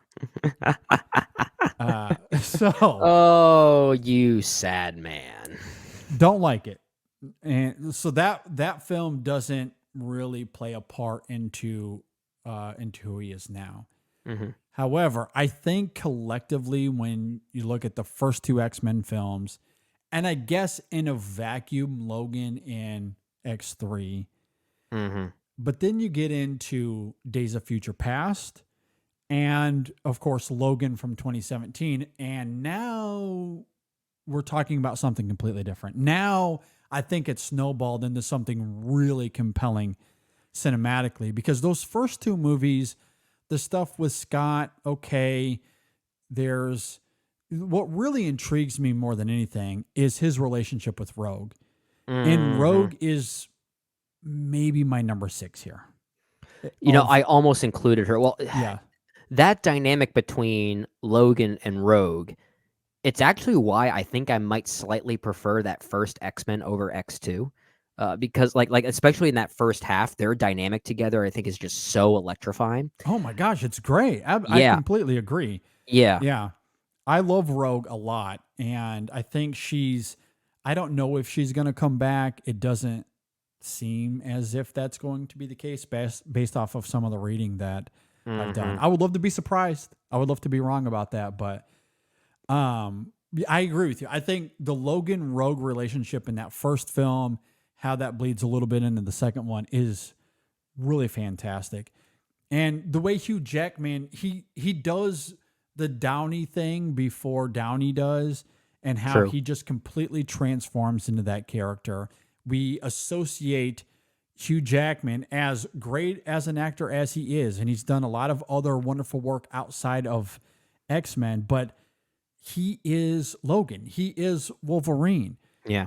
I think there's a reason he's coming back to this character, even though he said he was done with Logan, because it's been hard for him to find success in other things where this is something he can always go back to, because he knows the character inside and out, and is synonymous with Wolverine, at least in terms of how we view him cinematically speaking. And he looks the part. I mean, I know he's getting up there in age, but my God, the man still looks great. I want to look like great. him when I'm his age. And I also will say this about Hugh Jackman. I know this is a little disconnected from Wolverine/Logan as far as a character is concerned, but I still think Hugh Jackman was the best host we ever had for the Oscars. That time he hosted. Okay. I thought he was amazing. He's a great showman. He really is. Seen that musically. He's also an Australian who played an Australian in a movie called Australia. Yeah, that was a great gag. I do love that. Apparently that movie's coming back. Did you see that? I did Apparently, see that, like a 4-part series or something like that. Yeah, it's like an extended version of it that Boz never got to, I guess, finish. I don't know, but that's I'm genuinely curious about that. I am too. Yeah. And look, I'm not trying to downplay his other work outside of these movies. He is a very good actor, and I always enjoy watching him on screen. But it's hard to deny that when you think of Wolverine, when you think of Logan, maybe you think of the 97 animated series. I wouldn't blame you. But your first image is likely going to be Hugh Jackman, because like Downey, he's become that guy. Yeah. He's become that character. And I think there's enough built up now over the years, not just with his little cameos, but those first two X-Men movies, especially what we see in Days of Future Past. I think he's excellent in that film.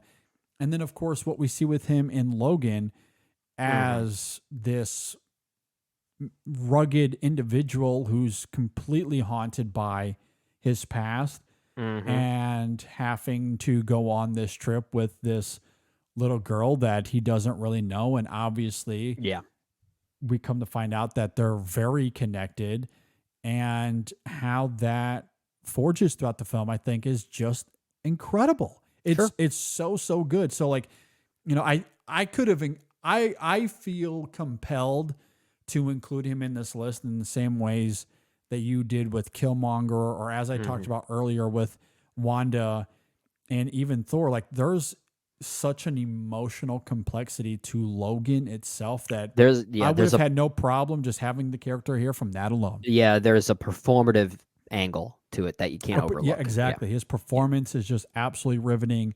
I love the tragedy of that film. It's really great. That's certainly the icing on this cake for sure. But I don't want to diminish Days of Future Past, which I think is the best X-Men movie to date. I guess like all of the characters together, I guess. Okay. And then those first two X-Men movies I think are really great. And what he brings to him is wonderful. I guess I don't need to go much beyond that. It's Wolverine. It's Hugh Jackman. We know him. And then the last character is Spider-Man. Okay. That's my number one. Is Spider-Man. Spider-Man rocks. And every iteration, right? Like are you also including Miles Morales into that? No, because we haven't seen him in cinematic form yet. Well, we have. Oh, well, not animated. Yeah, I mean, why not? Sure. Okay, I guess so. I guess your number one is a collective Spider-Man.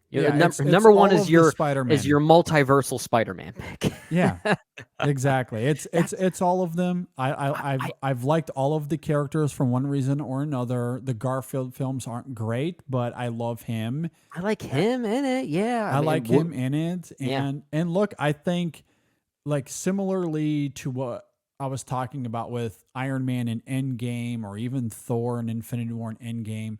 Like I think the brilliance of No Way Home, especially on an emotional level, is our love and adoration for those two actors, and at least certain parts of the films, like the Raimi films, I love, at least the first two.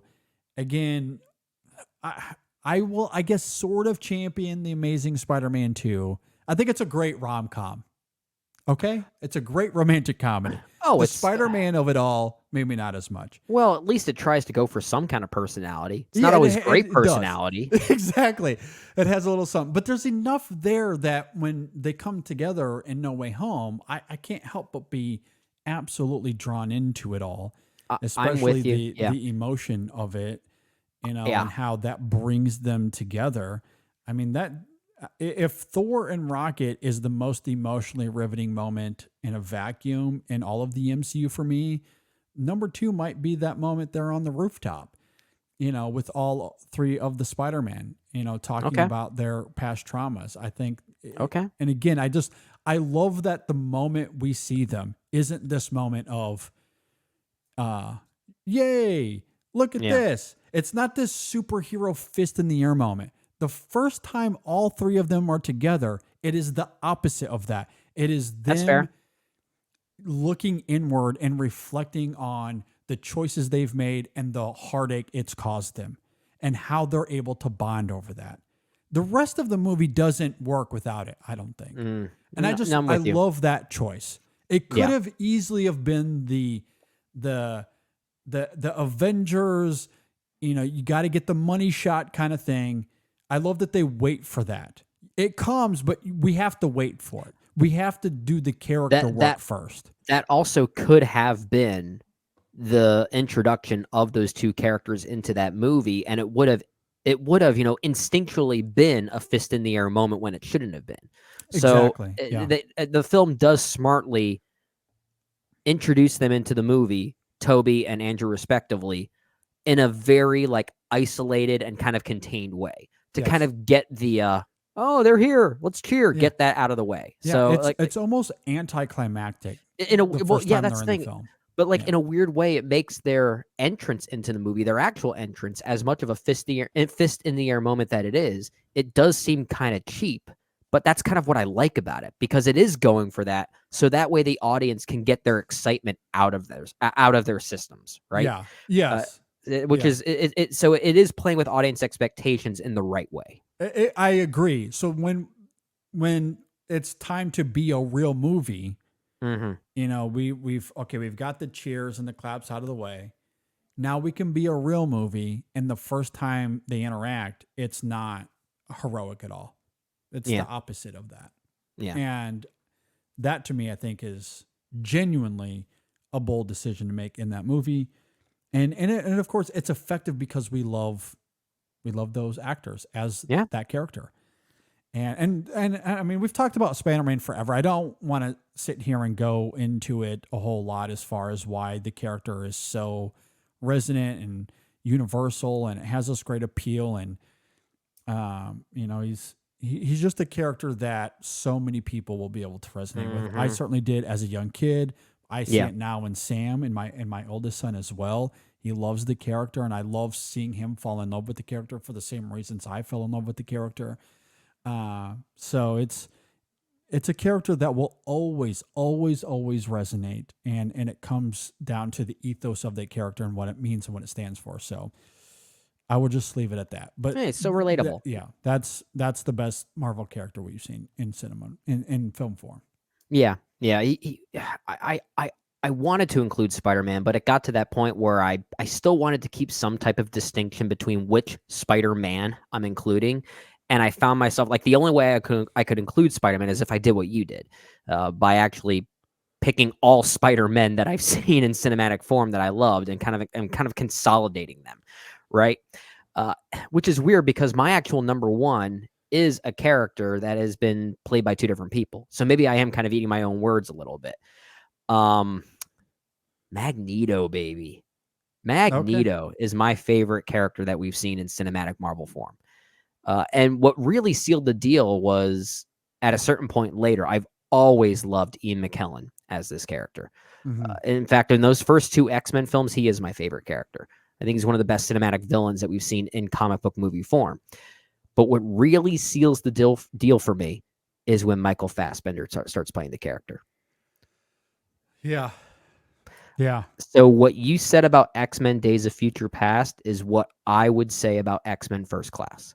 That is that is not even close to my favorite X-Men film. And in fact, it's the only film by Matthew Vaughn I genuinely like. It's easily my favorite film of his. I like First Class. I like First Class. I just think Days of Future Past has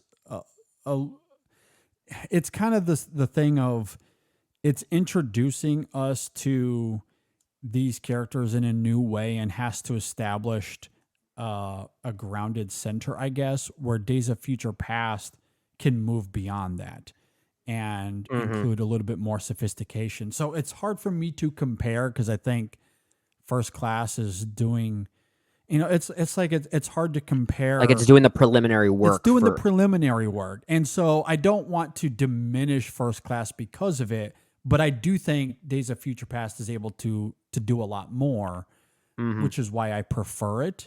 And I think which is there's fair. More of an emotional level to it that First Class is. Again, it's doing the broad preliminary thing, but it's very good at doing that. For sure. I will say, from an emotional side, I think Days of Future Past is doing a lot more emotionally with a collective of characters.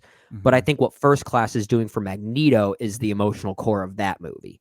For sure. And it's very good, especially because of Fassbender. Right? I think really when First Class is functioning primarily as a Magneto movie, it really, really cooks. There are at least two scenes in particular I can't help but think about every time I go back to this movie, and this is where the rewatchability of it comes in.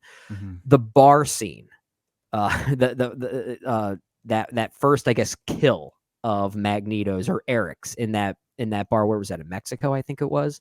Yeah. I can watch that scene on endless repeat. I think it is so magnetic, no pun intended, to watch. And of course, the final moment he has with Sebastian Shaw, is that his name? Played by Kevin Bacon. That final moment, it just proves how good of an actor Fassbender is to really take advantage of the vengeful side of that character. The vengeful nature is just so hard to look away. It's so fun to watch. Fassbender eats it up. He rips it apart and has so much fun with it. And how that then parallels to what Ian McKellen had done, the way it recontextualizes what we saw with that character already. I think Magneto is just the most fascinating. I always thought he was the most fascinating of this entire cinematic extravaganza, if you want to call it. No, I've always loved Magneto. Great antagonistic presence. And I think what's wonderful about Magneto is there's really no other villain like him. Yeah. In the sense that, like, he is an antagonist to the X-Men, but he's not out to, like, overtake the world. He is simultaneously an ally and a villain for them. Yeah. It's there is certainly a theme with your list. When I look at Killmonger, Doc Ock, Magneto, they're all the same character in the sense that Nebula even, like they're characters that you empathize with. They make great points. It's, they're not necessarily wrong in their convictions. It's just how they go about. It's the means. I like complicated people.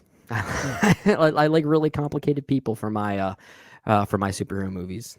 Yeah. And I think that's a really great choice. And I do love those complications as well. I mean, the complications of the characters that I chose are certainly a little bit different than that and come for sure from more of a place of honor and trying to find their own path and struggling with living some sort of normal life because of this higher calling. And, it's obviously coming from a very different place. Sure. But as far as antagonists go, and that was kind of the second tier of my list, it was very villain heavy. Yeah. Magneto is really great though. I will say, to the other side of that coin, as I look at my other 5, so I noted earlier there's another 5 here that I kind of wanted to go with because, again, Iron Man, even Thor a little bit, Wolverine and Spider-Man especially, I understand conventional. However, when you look at Marvel, you can't tell the story of Marvel without those characters. Like exactly. Those are the pedestal characters. The other 5 that I kind of really wanted to talk about, and maybe we could do a top 5 Marvel list of, or at least with a different criteria, and to really get into these. We mentioned one of them earlier is Rogue. Yeah. Love Rogue. From the first few X-Men films especially. Like her dynamic with Logan early on it's just so earnest and sincere. Plays into the emotion of it. I guess there's a theme with my list as well. Yeah. But to your Magneto, the character I have next on my list behind Rogue is Xavier. Is Charles Xavier. Okay. And honestly, for a lot of the same reasons. I love the depiction of him in the X-Men films. I think is really great. And then you get to the new iteration of him with James McAvoy. Yeah. And then it kind of comes to a head with both of them.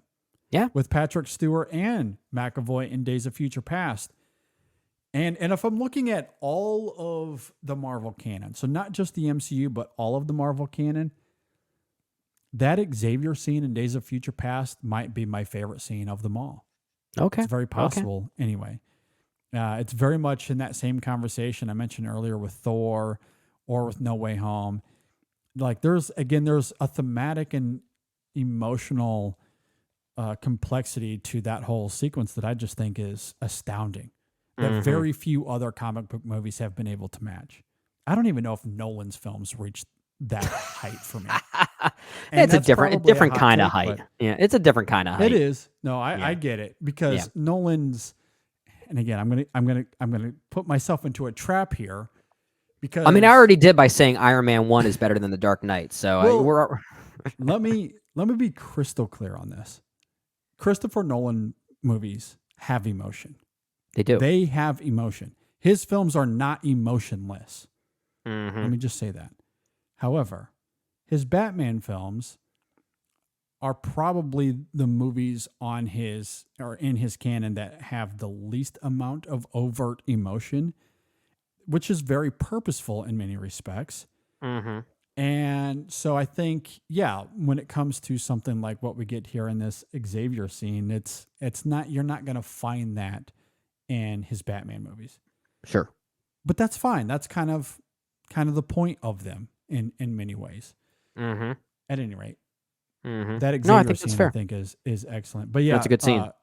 Xavier's on my list. And then my last 3 here, I won't go into one of them because you talked about him. Doc Ock, I do have on here. Yep. Okay. And then my last 2 is Rocket Raccoon. Okay. So good. I could write an essay on Rocket Raccoon. And then the last one I have on here is Loki.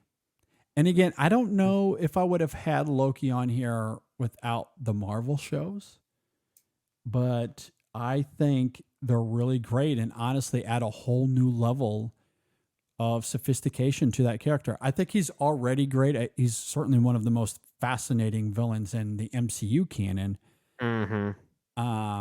But I think those shows add something wholly different than what we've known Loki to be before. That show is also, just as a show, surprisingly so cinematic when you compare to like it looks better than every movie that came out in Phase 4. My gosh. Yeah. I mean, that last episode of season 2, I don't know if you've seen it yet. I'm not quite there yet. I refuse to believe that it wasn't shot by, I don't know, David Fincher. Like it just, there's a level of, like, I almost feel like it was shot for the cinemas.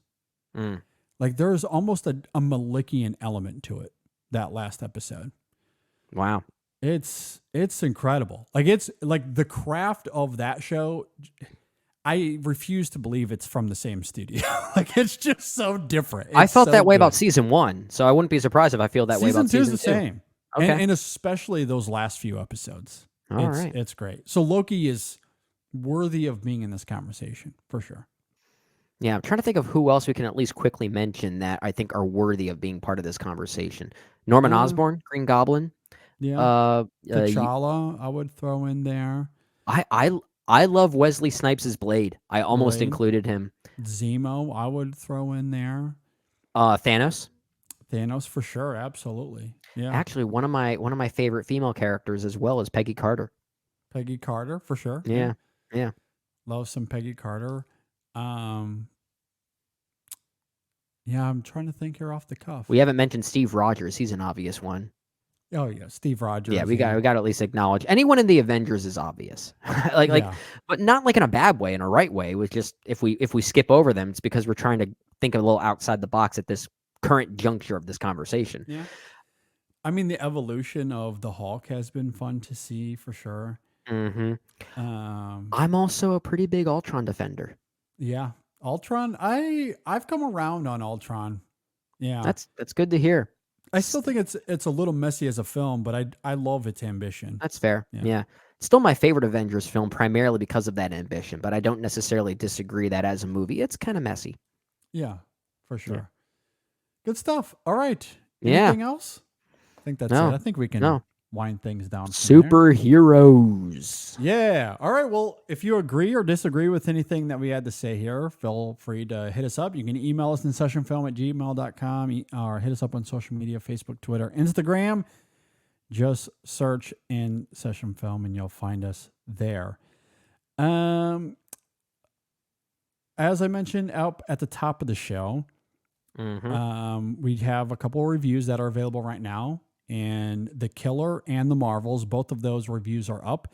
Yep. So go and check them out. Brendan and I had a lot of fun talking about those two movies.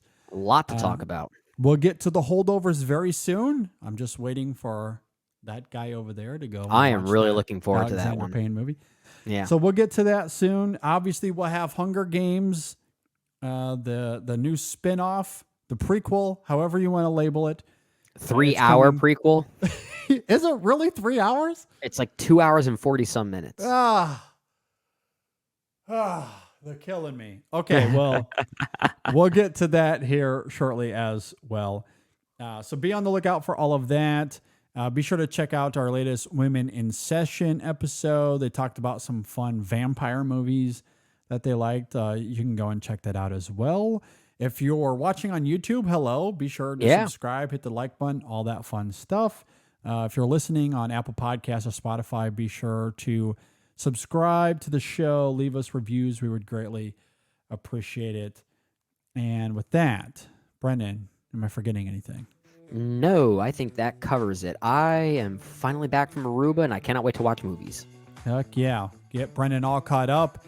I know. I've got work to do now. It's homework now, though. But so many of these are going to be good, but I don't want it to be homework. I know. We're going to be going full bore for the next month and a half or so. Oh, my gosh. So get ready. Buckle up. It's award season, baby. So busy. Why does it have to happen during the holidays? I know. It coincides with the busiest time of year for sure. Yeah, Hollywood is stupid. I know. At any rate, looking forward to the end of the year. This was a fun episode. Thanks for listening, everybody. Thanks for watching. We'll see you next time on the InSession Film Podcast. Oh, Thor is so good. Magneto, baby. too much iron in your blood.